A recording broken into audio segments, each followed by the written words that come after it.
Hello, and thank you for joining me. My name is Dr. Titania Harris, and it is my pleasure to present the USF IRB Lecture Series. These presentations are being made available to provide faculty and students with education on common USF IRB and BULLS IRB topics. We have 3 lecture presentations, and this lecture is IRB 101. IRB 101 covers a brief history of the IRB, research ethics, IRB resources, the investigator manual, and then we will end with how to submit an initial study in BULLS IRB.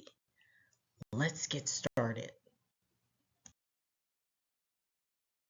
So this agenda is what we're going to talk about in this lecture series. First things first, what is an IRB? Why do we have an IRB? Research ethics using the Belmont report, types of review, IRB resources, investigator manual, and like I said, we're going to end with how to submit an initial study in BULLS IRB.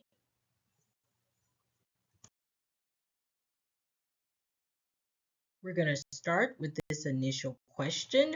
What is an IRB? So IRB is an acronym for Institutional Review Board. The IRB is responsible for the review and approval of all research involving human subjects.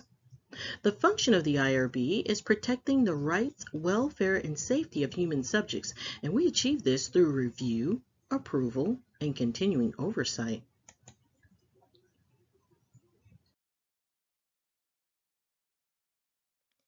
Next, we will ask, why do we have an IRB? Now, this is a question that we are often asked by frustrated PIs and study team members. Why do we even have an IRB? Let me tell you why. So the birth of the Institutional Review Board, or IRB, resulted from an unfortunate history of crimes against humanity in the name of science and research. Let's talk about the Nuremberg trials. The Nuremberg trials is a series of military tribunals that was in response to World War II atrocities that happened in concentration camps. Researchers, and I use that term loosely, conducted cruel experiments on children and adults that were held in these camps and didn't offer informed consent. Now, these researchers defended their experiments, saying they were morally justified because the participants were going to die anyway, and sacrifice would provide scientific knowledge that would benefit many. Now, 25 defendants, this is the scary part, 20 of them were medical doctors. 15 of the 25 were found guilty, and 7 were sentenced to death.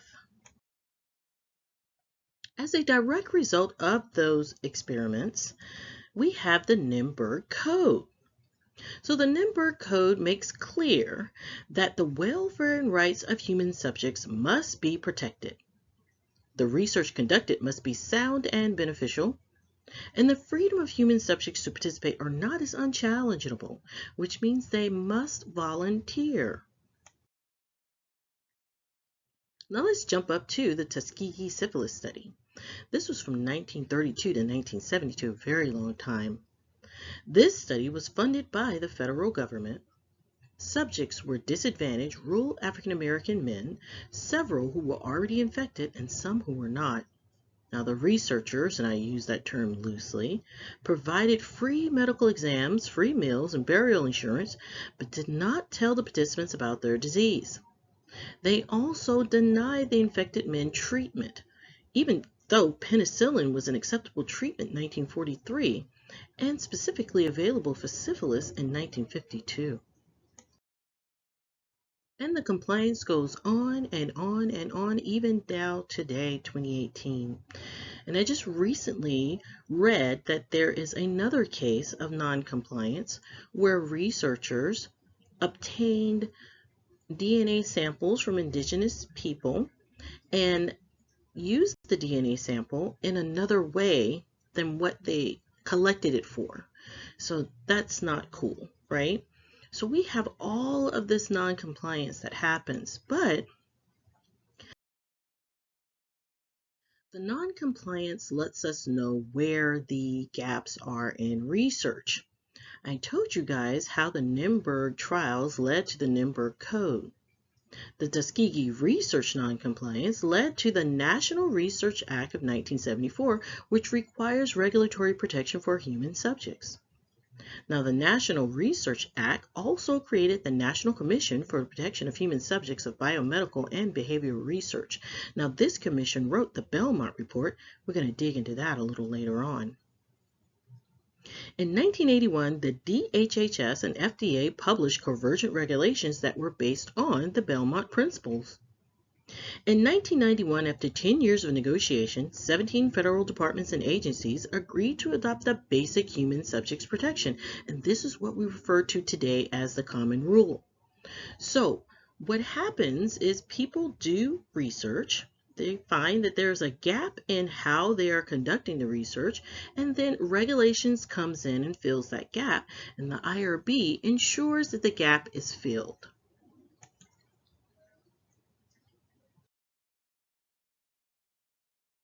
Now, let's talk about research ethics using the Belmont Report. Now, I told you guys that the National Commission for the Protection of Human Subjects of Biomedical and Behavioral Research issued the Belmont Report in 1979. Now, the Belmont Report summarizes basic ethical principles, the boundaries between research and the routine practice of medicine, assessment of risk-benefit criteria in determining appropriateness of research involving human subjects, appropriate guidelines for the selection of human subjects for participation in research, and the nature and definition of informed consent in various research settings. Now, it is important to distinguish the difference between biomedical and behavioral research, the practice of acceptable therapy, and the definition of not human subjects research. Understanding these boundaries supports comprehension in what activities need to undergo review for the protection of human subjects of research. Let's talk about the definition of practice. Practice refers to interventions that are designed solely to enhance the well-being of an individual patient or client and that have a reasonable expectation of success. I want you to be aware that the purpose of medical and behavioral practice is to provide diagnosis, preventative therapy, and treatment to individuals. Research involves a living individual about whom an investigator collects data and/or biospecimens and uses, studies, analyzes the data biospecimens through interaction, intervention, or its identifiable private information that is used, studied, analyzed, generated. Now, the key is that the information will be used for generalizable knowledge. What is generalizable knowledge? So, generalizable knowledge is information that is produced for the purposes of dissemination to a scientific audience outside of the population served by that institution. Basically, it means, are you going to publish it? Not human subjects research, or NHSR, involves unidentifiable, de-identified, or coded private information or biological specimens. Investigators cannot readily ascertain the identities of the individuals to whom the data or samples belong, or it can be identifiable information such as a program evaluation or quality improvement project or needs assessment survey. NHSR information that is produced will not support generalizable knowledge. And remember, generalizable knowledge is information for the purposes of dissemination to a scientific audience outside of the population served by the institution. To support our research community in comprehending NHSR, not human subjects research, we've developed an online survey that will help you determine if your project is not human subjects research or research. Now, you can find this survey on the Bulls IRB homepage. The results of your response in the survey will be sent to your email. And please note that if the survey determines that what you're doing is NHSR, you have to remove the word research from your documents, and you cannot have IRB contact information or information about USF IRB overseeing the project, that should be removed also, because by definition, it is not human subjects research. Research and practice may be carried on together when research is designed to evaluate the safety and efficacy of a therapy. Now, the general rule is that if there is any element of research in an activity, that activity should undergo review for the protection of human subjects.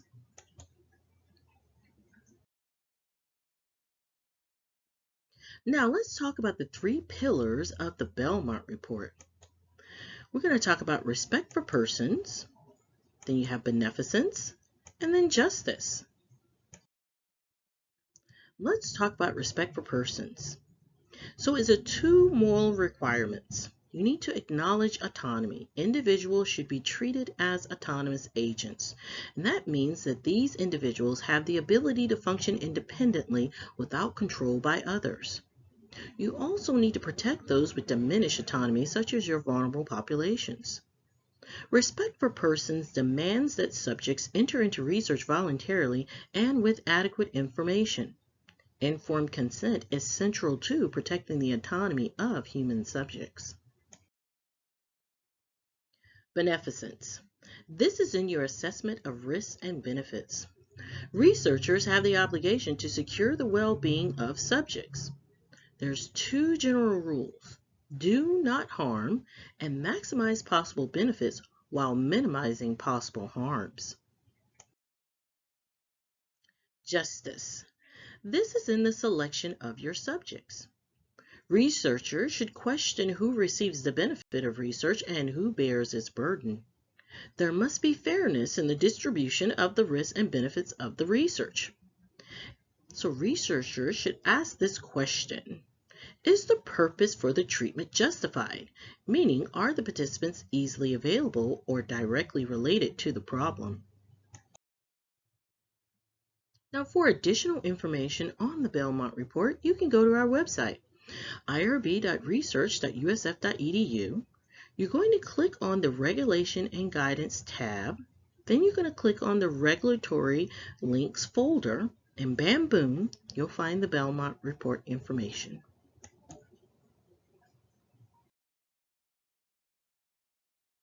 You may also review our Investigator Manual or the hhs.gov website.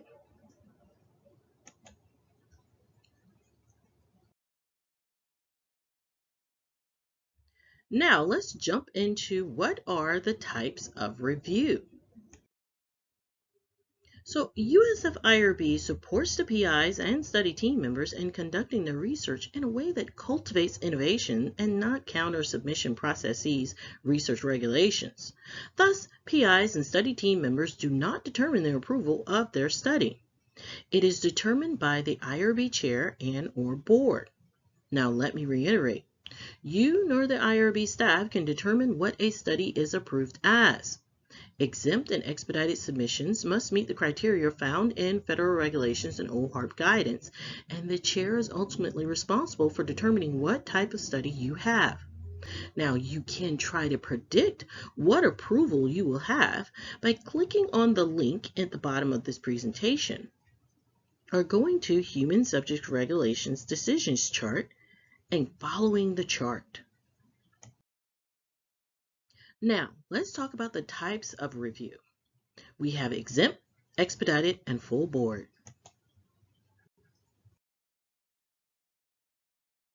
Now, before we jump into the types of review, I want to give you guys some information, some things you need to consider when trying to figure out the timeline for approval. Now, we're going to dig a little deeper into the time frame of review process a little later on, but there are three factors that play into the time frame. Is how well written are your documents, the workload of the administrator assigned to your study, and how responsive are you to comments and edits. Again, we're going to dig a little deeper into this a little later on. Some other things you need to consider when you're trying to figure out the timeline of approval is this. Minimal risk does not automatically qualify a study for expedited or exempt review. Remember, it must meet the criteria found in the federal regulations and OHARP guidance. Now, just because your study is exempt or expedited, that doesn't guarantee your study will be reviewed faster. Remember, there are three things to take in consideration. How well written are your study documents? The workload of the administrator assigned to your study? And how responsive are you to comments and edits? Another thing you should take in consideration is your study population and the procedures taking place in your study. Does your study involve a vulnerable population that does not allow expedited or exempt review? If so, additional safeguards need to be added in your documentation, and those safeguards need to be reviewed. If your study has a survey, does the questions cause emotional stress or harm? If so, additional safeguards need to be added in your study, and those safeguards need to be reviewed. Now let's talk about exempt. So exempt is minimal risk research. What's minimal risk? Minimal risk means that the study risks are the same as the individual would face in their daily life. It's going to be reviewed by the chairperson or designee. You will receive an IRB approval letter, but then your study is automatically closed in Bull's IRB. Now, let me explain. The Bull's IRB application is closed, your study is still active, and the PI must continue research activities as defined in their approved protocol and consent. Now, because your study is closed, you cannot submit modifications or continuing review when you have changes. If you have major changes to the protocol, you're required to submit a new study in Bull's IRB. We're going to dig a little deeper in major and minor changes in a little later. Examples of exempt would be surveys or interviews, benign behavioral interventions, passive observations of public behavior without the collection of identifiers, analysis of discarded pathological specimens without patient identifiers. Let's talk about expedited.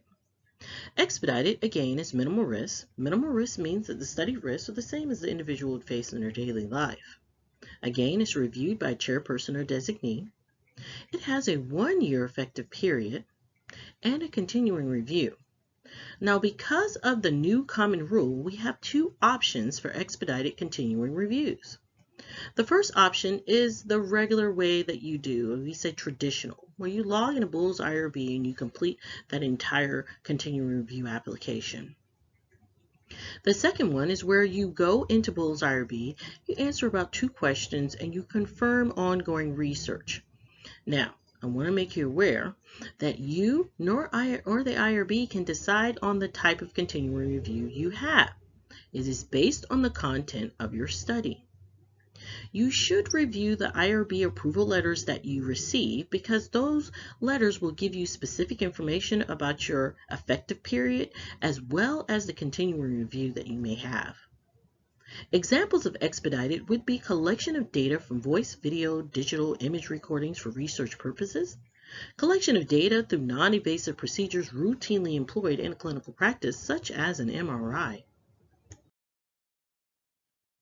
Now let's jump into full board. Full board is greater than minimal risk studies. It can also be minimal risk studies like the exempt and expedited, but they don't fall into the exempt and expedited category. It's going to be reviewed by a fully convened board. And study approval is usually for 1 year, although radiation studies are approved for 6 months. And it has a continuing review. Full board studies will have to complete the continuing review application in Bull's IRB. I ask that you take a look at those IRB approval letters because it's going to have study-specific guidelines for you as far as your approval and your continuing review. Examples of full board would be studies involving vulnerable populations such as children or prisoners, novel therapeutic interventions, or collecting information that could place a participant at risk of civil or criminal liability or may cause other societal harms. Okay, remember, if your research is determined to be exempt, you will receive an IRB approval letter and then your application is going to be closed in Bull's IRB. Now, only your application is closed. Remember, your study is still active and you're required to perform your study as you indicated in your study documents. Now, because you have a closed application in Bull's IRB, remember, you cannot submit changes when you have little edits that you want to make. So for major changes to the consent and protocol, you're going to have to submit a new study in Bull's IRB. If you have minor administrative changes like little tweaks to your surveys or interview questions or recruitment material, little minor tweaks, there's no additional action in Bull's IRB required for that. Now, let's go over a major and minor change so you can understand it a little better. Let's start with minor.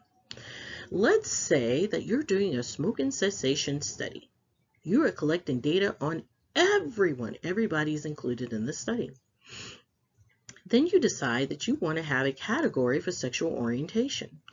That's what we would consider a minor change because it doesn't change the objectives and aims of your study. So it's kind of like having chicken stew and you decide to add a bay leaf and some Himalayan salt. It's still chicken stew. Now let's talk about a major change. Let's say you have a smoking cessation study on men, only men. And then you decide, oh, we want to capture some data on women. Well, that's a new study and you will have to submit a new study in Bull's IRB for that because your aims and objectives have changed. It's kind of like having chicken stew. You decide to add some pork and some beef in there. That's no longer chicken stew. That's what we call in South Carolina Brunswick stew. Now, I don't know if you guys are familiar with that, but Brunswick stew is this absolutely yummy concoction. It's delicious. Unfortunately, I can't eat it anymore because my daughter has decided to be a vegetarian. And so now we, I say collectively we, cannot eat meat. The things you do for love. All right. So for expedited studies, all continuing review and modification applications can be completed in Bull's IRB as applicable. I want to reiterate that you should read those IRB approval letters because it has specific information about your study. I get it.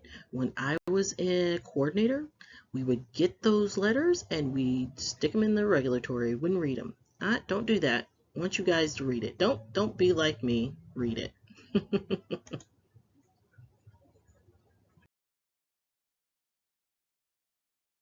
All right, now let's jump into IRB resources.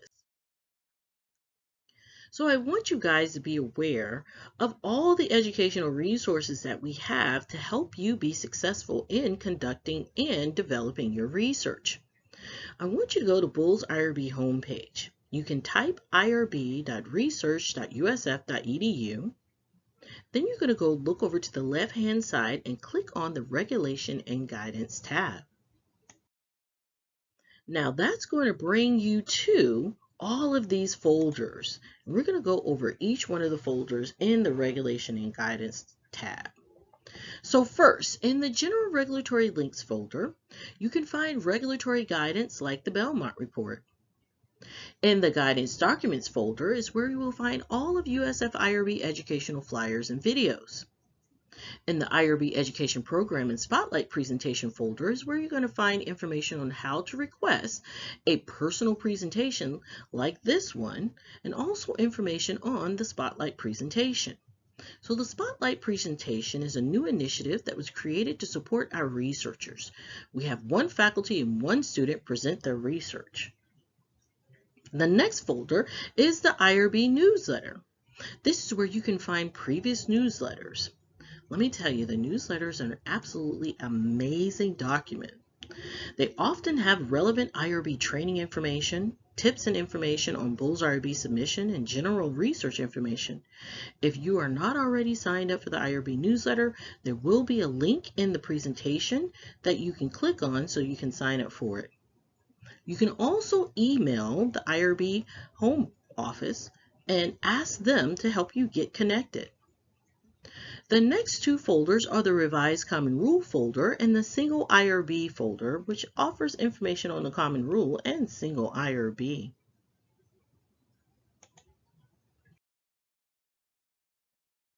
Now, let's talk about checklists. The purpose of checklists is to provide support for IRB staff conducting pre-review of research studies.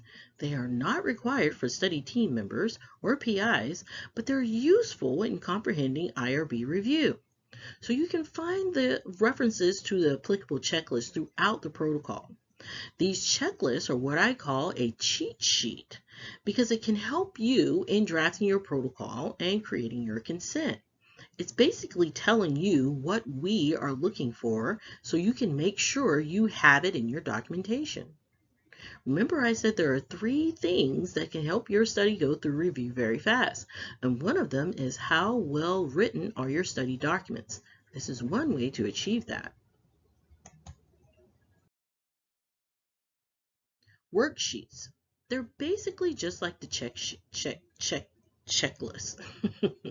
The purpose of the worksheets is to provide support for IRB members reviewing the research. Again, it's not required. You do not upload it to your application because it's not required from you. This is a reference document that we, the IRB, use, but you can use it because it's helping us review your documents. We go through that list to make sure your documents contain the necessary items. Use this to help you ensure you have the correct information in your study documentation. Also, we have protocol and consent templates. Now, the protocol templates and samples, the USF-IRB requires that USF-affiliated investigators use one of the USF protocol templates when creating your protocol. Let's dig a little deeper into who is required to use these templates. If you are an investigator at one of our affiliated organizations and also affiliated with USF, you are required to use the USF protocol templates. However, if you are an investigator at one of our affiliated organizations and not affiliated with USF, you're not required to use a template, but the templates are still there and available for you to use. We also have sample protocols to help you in creating your protocol. We're going to walk through this a little later on. You can also find consent templates here, but unfortunately we do not have consent samples. Now, the consent templates are just as easy to follow and can be revised per your study requirements.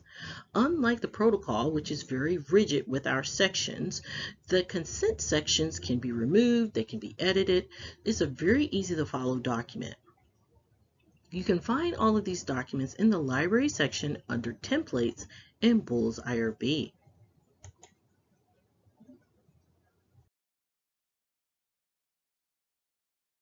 Now let's go over the Investigator Manual. Now we have recently updated our Investigator Manual because we want to ensure you have the best information possible so you can produce the most awesome research there is. Now this document is designed to guide principal investigators and study team members through both USF policies and procedures and federal regulations related to the conduct of human subjects research. Like I said, this document is guidance. It's a guidance document for you, but it's written in a question and answer format, so it's super easy to follow. We're going to talk about this on the next slides, how super easy this document is.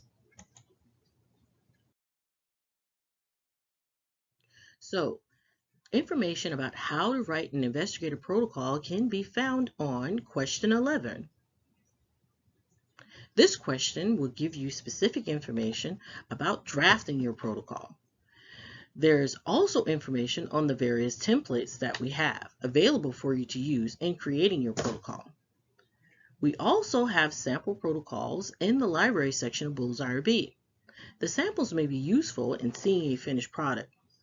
Sometimes you can get stuck in a section and look at a finished product and you go, ugh, I don't understand what this thing is saying. Well, that's where the samples can help you. It's basically showing you a finished product so you can go look and see, oh, this is what it's supposed to say. It's a super neat document, and this question helps you. Okay, information about how to create a consent document can be found on question 20. This question supports you in drafting your informed consent. USF-IRB has developed standards to be used in portions of all the consent documents. The Investigator Manual goes over the standard language that is typically developed for those elements that deal with confidentiality, compensation, answers to questions, injury language, HIPAA authorization, and the volunteer nature of participation. Using the investigator manual, each investigator should determine the IRB's requirements before submitting a study for initial review. Where changes are needed from the standard paragraphs or format, the investigator can save time by anticipating the IRB's concern and explaining in the study documents why the changes are necessary. Again, how well written are your study documents?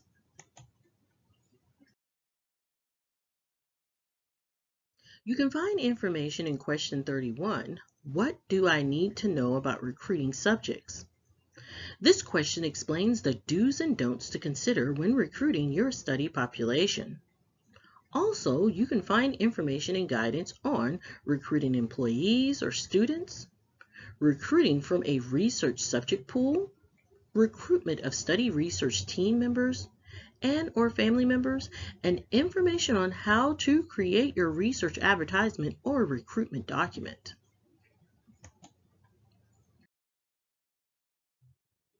Another important question to note is question 36, which answers how to close out your research study once completed. Now, I want you to note, if your study has been determined to be exempt, you are not required to submit a study closure application because remember, your study application is already closed. Now, I want to reiterate, exempt studies, the application is closed, but the study is still active, and the PI and study team members are required to conduct their study as they indicated in the study documents. Now, for expedited and full board-determined study, team members will follow the instructions in the investigator manual to complete a continuing review in IRB to close out their study.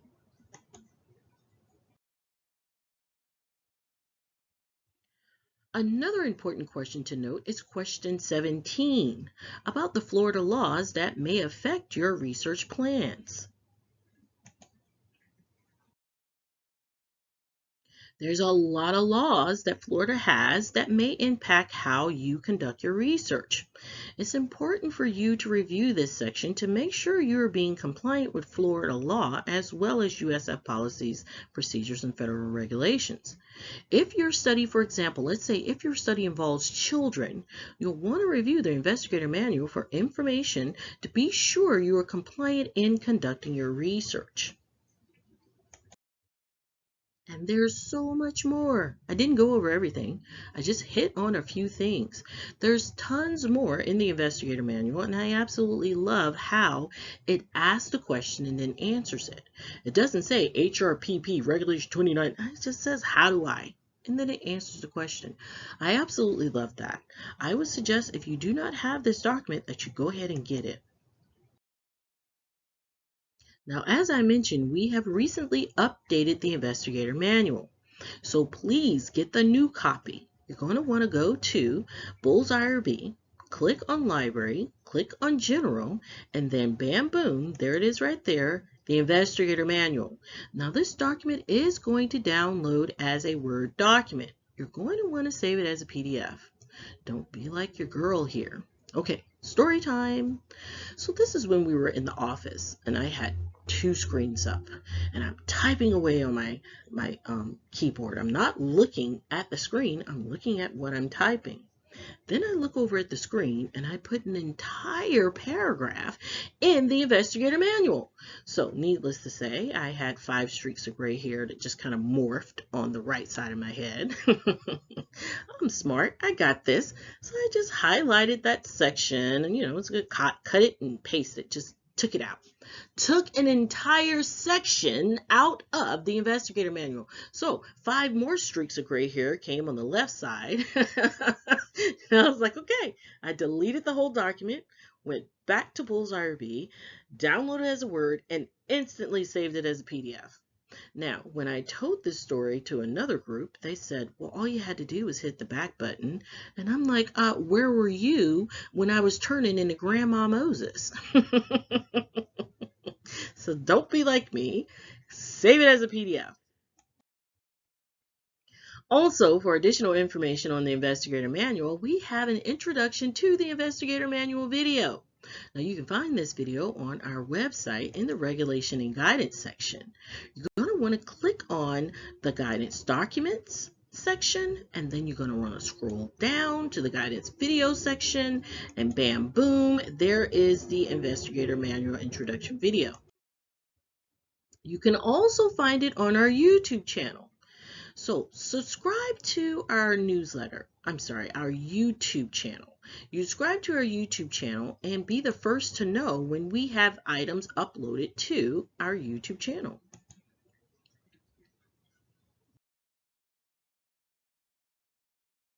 All right, now let's go over initial Bulls IRB submission process. Before we jump into the Bulls IRB submission process, there are some things that you need to know before you actually submit. There are many different ways to Grandma's house. You can attend a student workshop and take the quiz to get your Human Subjects Protection Certificate, or you can register and complete the city course. So, city course is designed to increase your understanding of the regulations, federal and institutional policies, as well as ethical standards that govern the protection of human subjects. Now, if you attend the workshop or complete city, both of those will give you 3 years of valid certification. You'd have to redo city after 3 years or redo the student workshop course after 3 years. So let's talk about the courses that city has. There are 2 options for biomedical investigators. You have the biomedical investigator and key personnel, as well as good clinical practice. There's only one option for social behavioral, and that's social behavior investigator and key personnel. And like I mentioned, after the 3 years, you can do a refresher course for all of the courses. For additional information on city, please visit the IRB website in the guidance document section. Now, this document offers a step-by-step guideline on how to register for city. Okay. You want to make sure you and your study team members have updated human subjects protection. They can either have the HSP certification from the workshop or city. Now, if the HSP or city is not populating in the ARC account, you're going to send an email to the IRB help desk. You're going to send the PDFs of the human subjects protection in that email. Now, allow for 2 to 3 days for the system to populate with that certificate. You're going to want to register for your ARC account if you haven't already done so. Now, you must obtain an ARC account. How do you do this? By going on the home page, the Bulls IRB homepage, and look over in the right-hand side for that hyperlink that says register through ARC. You're going to click that link. Once you are on the application page, ensure you complete all fields with an asterisk. So everything with an asterisk is mandatory. You must use your USF email address and upload your current CV or resume with USF affiliation. You will receive a username and temporary password to your USF email. Now, note that first-time users will be prompted to change that temporary password. Now, you're going to want to gather all of your study materials. You've already completed your investigator protocol. You've already completed your human subjects or city. You've already registered for ARC. Now you're going to want to gather everyone that's going to help you on your study, their CVs and resumes, and you're going to want to email it to the IRB help desk. Also, for individuals that do not have a registered ARC account, you're going to want to send their city to the IRB as well. Investigator protocol and informed consent or assent forms need to be in a Word document. Having these 2 in a Word document allows us to make edits to it. You don't have to keep reinventing the wheel. You can just follow the edits that we make. We put comments and edits in there. Now, your survey instrument questionnaires, your interview focus groups, recruitment materials, letters of support, data extraction collection forms can be in any format that you need them to be in. We just ask that the protocol and consent or assent forms are in a Word document. So now let's talk about initial Bulls IRB submission. Okay, first thing you're going to do is you're going to go to the Bulls IRB homepage.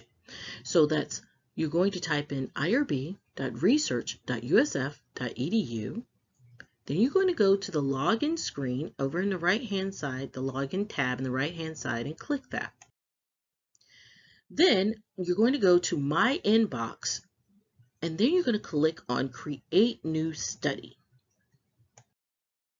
Now we're going to go through each one of the steps when you're completing your initial Bulls IRB submission.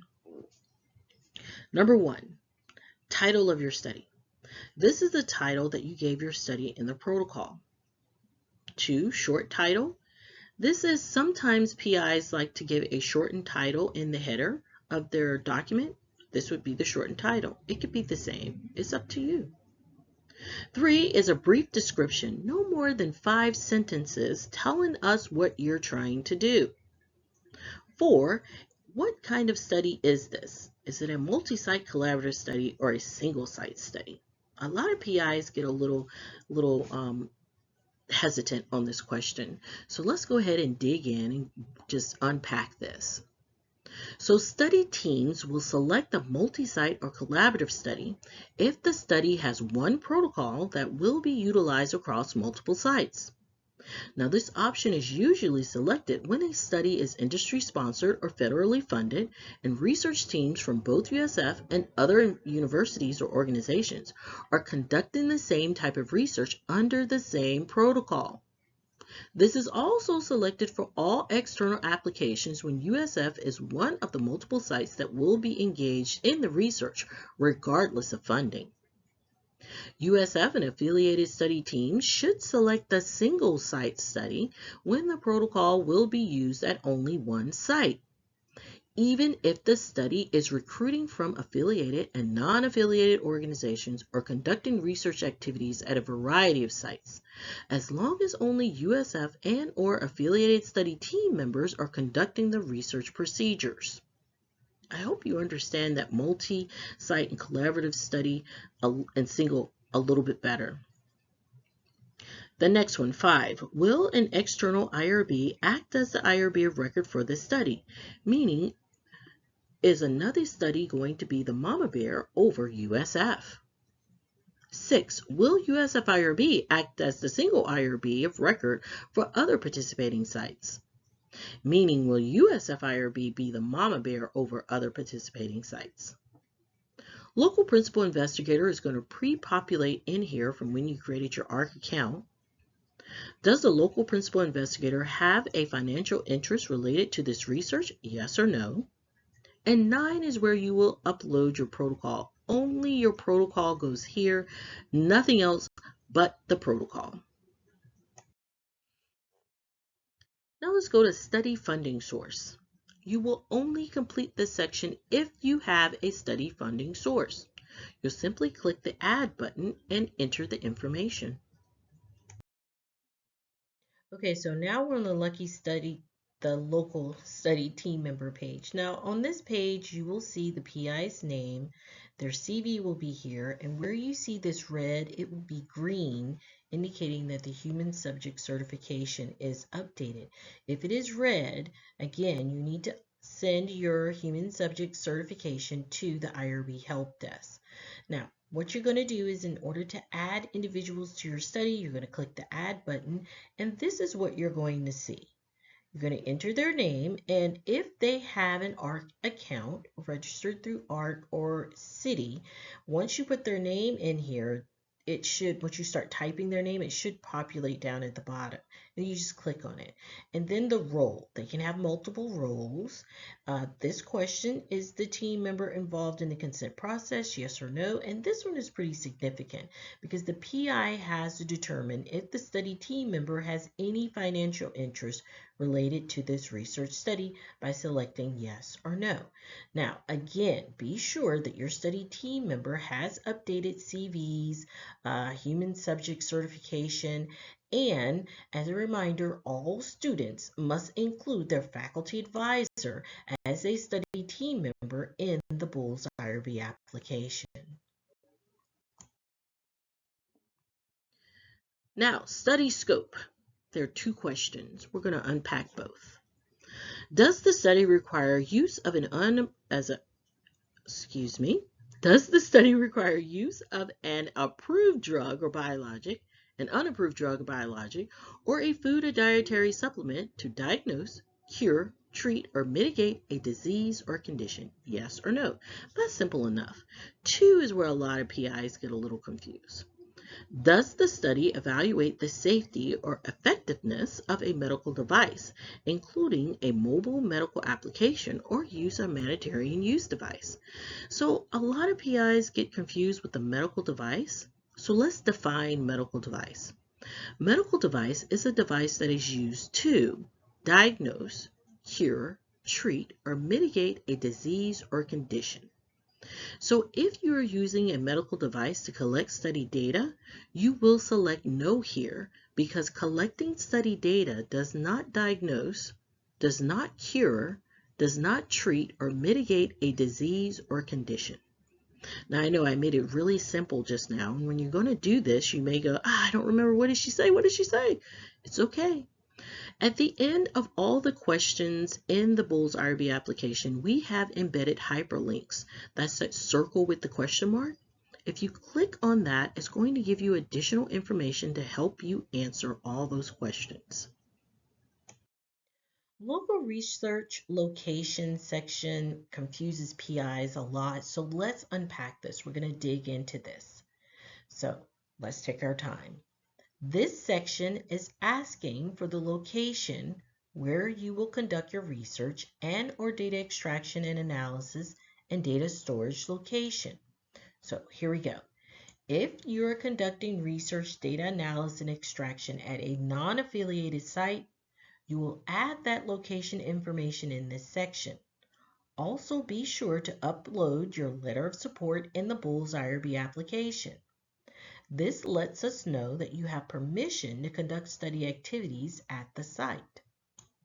If conducting research, data extraction, analysis at an affiliated site, you will add the location information in this section.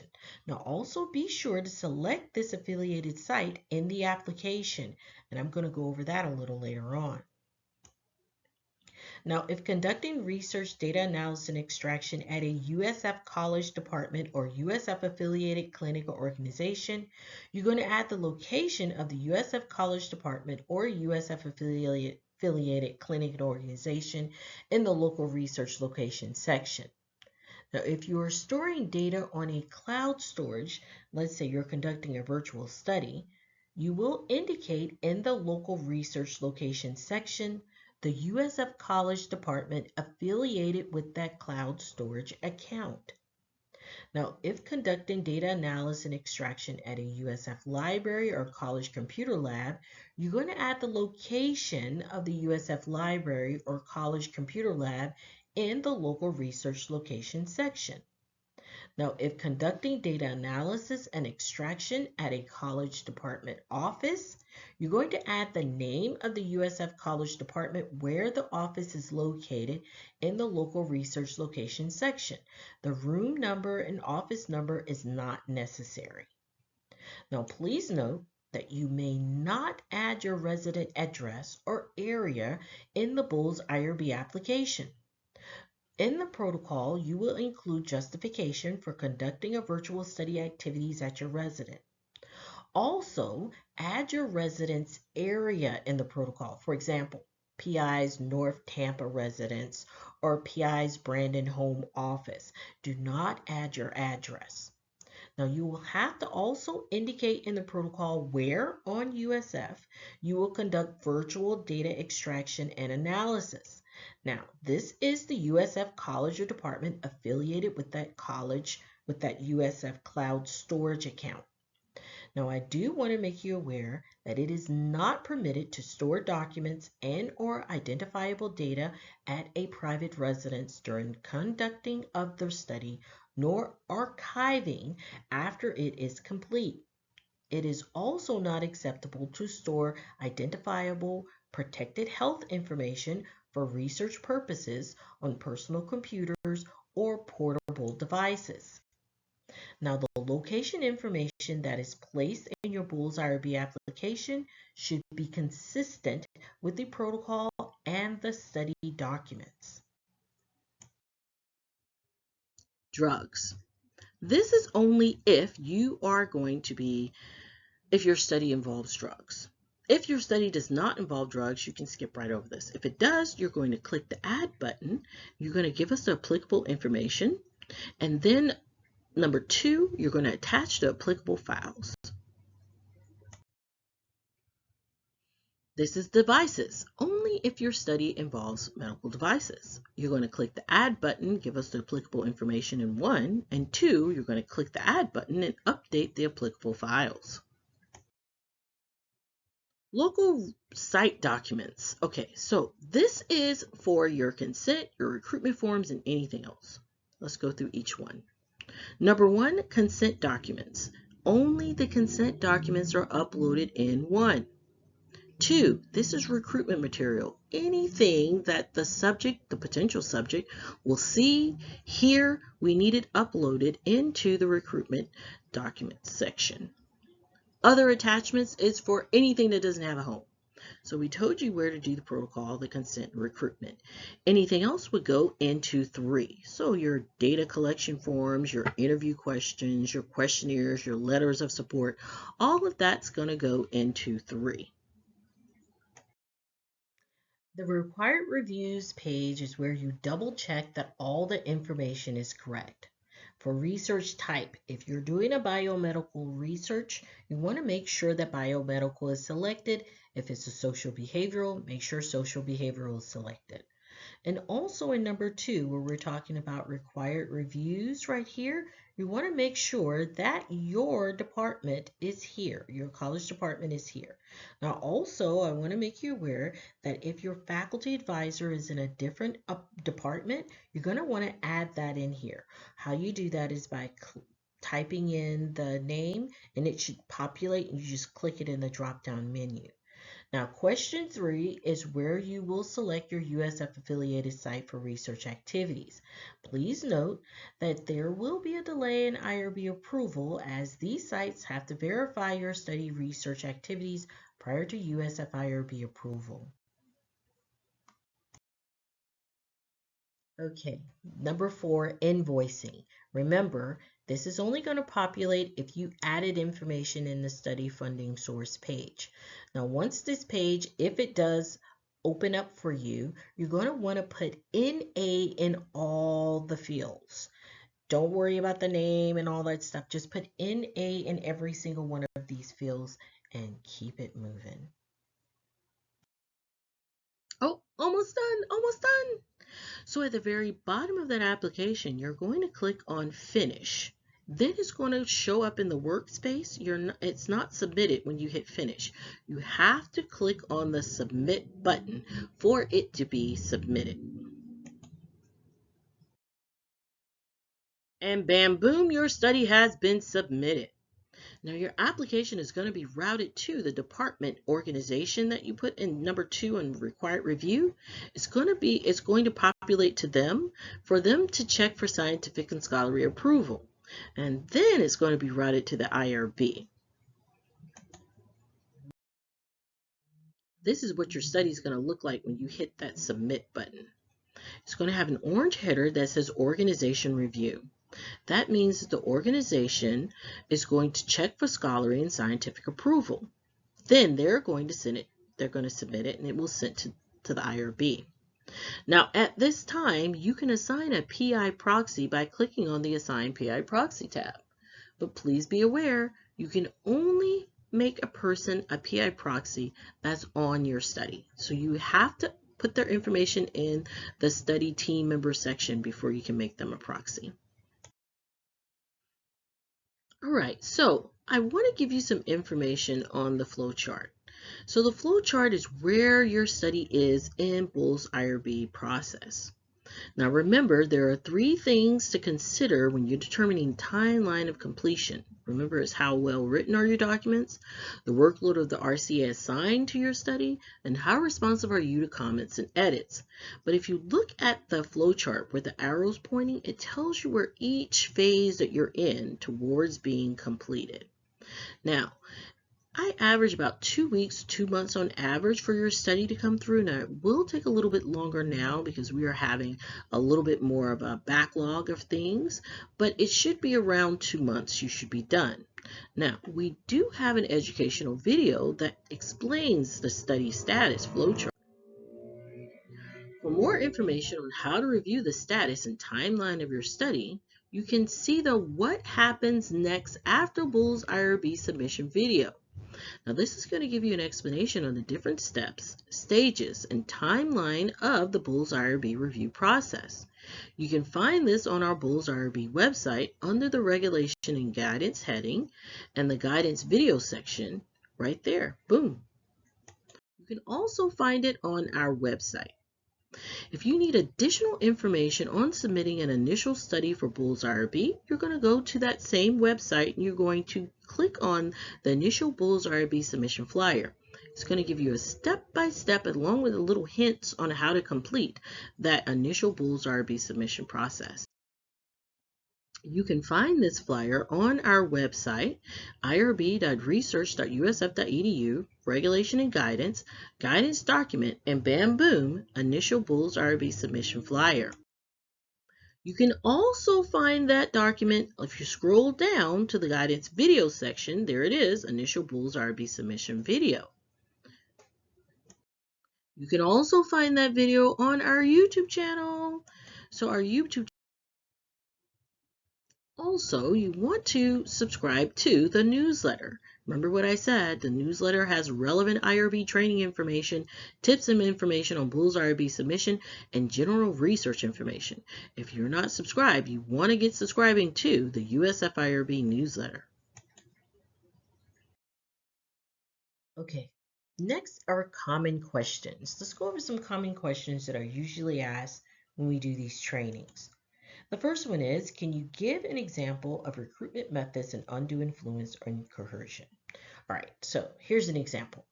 A faculty member recruiting students from their class. The IRB would need to know what the faculty member is doing to ensure that students are voluntarily participating in the study without influence. Now, in that example, the faculty could have an online survey and it would state in the protocol that he or she would not have contact with the potential subjects. They're free to withdraw at any time and there's no penalties if they drop. And also, they should have alternative assignments for extra credit if they're offering compensation. Okay, another question is,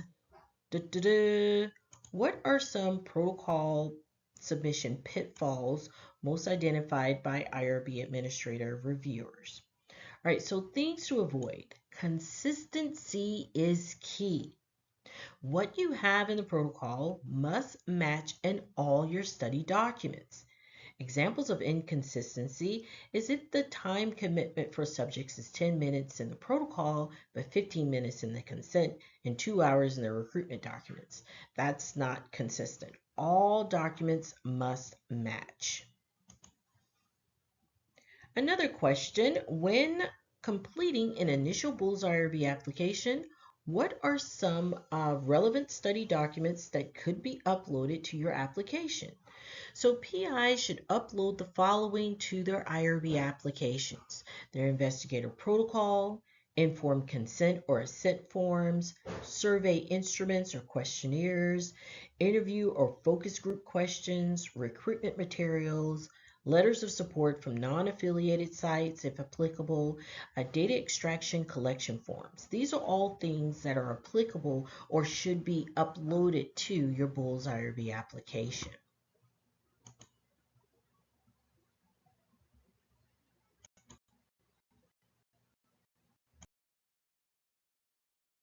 All right, now all of these educational items are to support you and to ensure you are successful in your Bull's IRB submission. Please let us know how we're doing. If there is something that we need to add or change, just let us know. We also like pats on the backs, so if we're doing something right, let us know that too. If you need additional support with Bull's IRB or ARC, simply send an email to rscharc@usf.edu. If you need additional support or information on training or educational presentations, send an email to rsch-irb@usf.edu.